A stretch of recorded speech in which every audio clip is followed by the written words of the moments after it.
Wait a minute. Wait a minute. You ain't heard nothing yet. Wait a minute, I tell you. You ain't heard nothing. You want to hear Toot Toot Tootsie? All right. Hold on. Hold on. No, listen.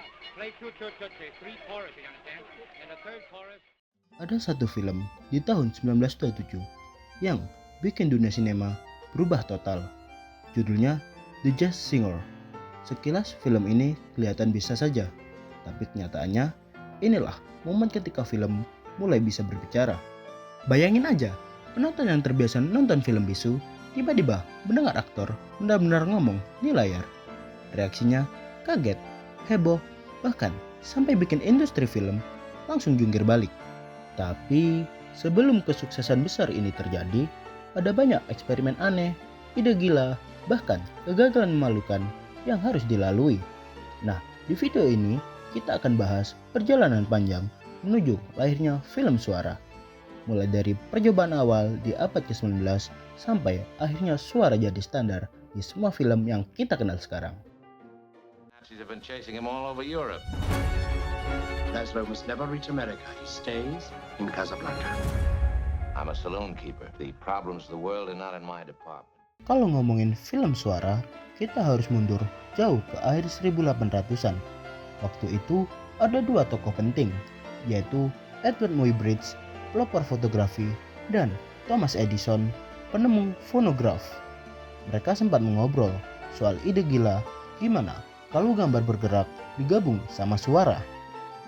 Dari ide itu lahirlah alat-alat unik, misalnya kinetofon, yang nyoba bikin film bisa diputar bareng rekaman suara. Ada juga kuno sinema teater dan kronofon. Tapi masalahnya, semua eksperimen itu punya kelemahan yang sama, yaitu suara dan gambar nggak sinkron. Bayangin aktornya ngomong duluan, tapi suaranya baru nyusul belakangan. Aneh banget kalau ditonton. Selain itu, kualitas suaranya masih buruk. Volumenya terlalu kecil. Kalau diputar di bioskop gede, penonton di belakang bisa jadi cuma lihat gambar tanpa dengar apa-apa. Jadi, meskipun idenya keren, teknologi waktu itu masih belum cukup kuat untuk memuaskan penonton. Where troubles melt like lemon drops away above the chimney tops. Kiss me goody and then, ow, ow, do it over again. Watch for the mail, I'll never fail. If you don't get a letter, then you know I'm... Masuk ke tahun 1920-an, teknologi makin berkembang. Hadirlah sistem Vitaphone yang pakai piringan suara buat mengirim film.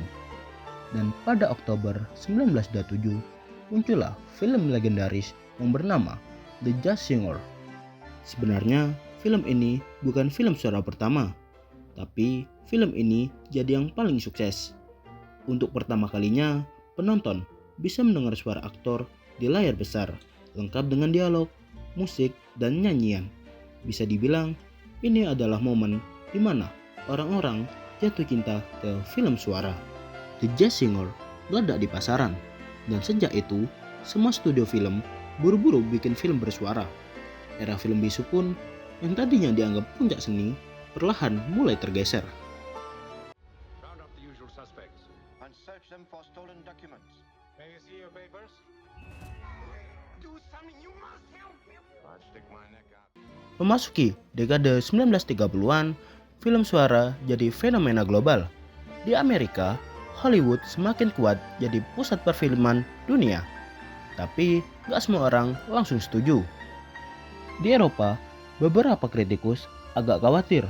Mereka bilang film bersuara terlalu fokus pada dialog dan merusak seni visual film bisu. Di Jepang punya tradisi unik bernama Benshi, yaitu pencerita yang berdiri di depan layar dan memberi narasi langsung waktu film bisu diputar. Karena tradisi ini, film suara agak telat diterima di sana. Sementara itu di India, suara justru membuat industri film menjadi meledak. Musik, nyanyian, dan tarian jadi ciri khas yang disukai penonton. Dari sinilah India tumbuh jadi salah satu produsen film terbesar di dunia, bahkan sejak tahun 1960-an. Beyond the rainbow,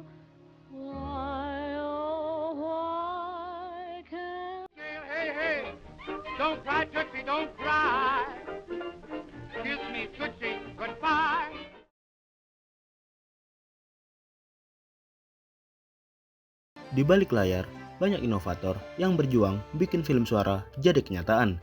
Misalnya, Engwene Leuste yang menemukan cara merekam suara langsung ke gulungan film lewat cahaya.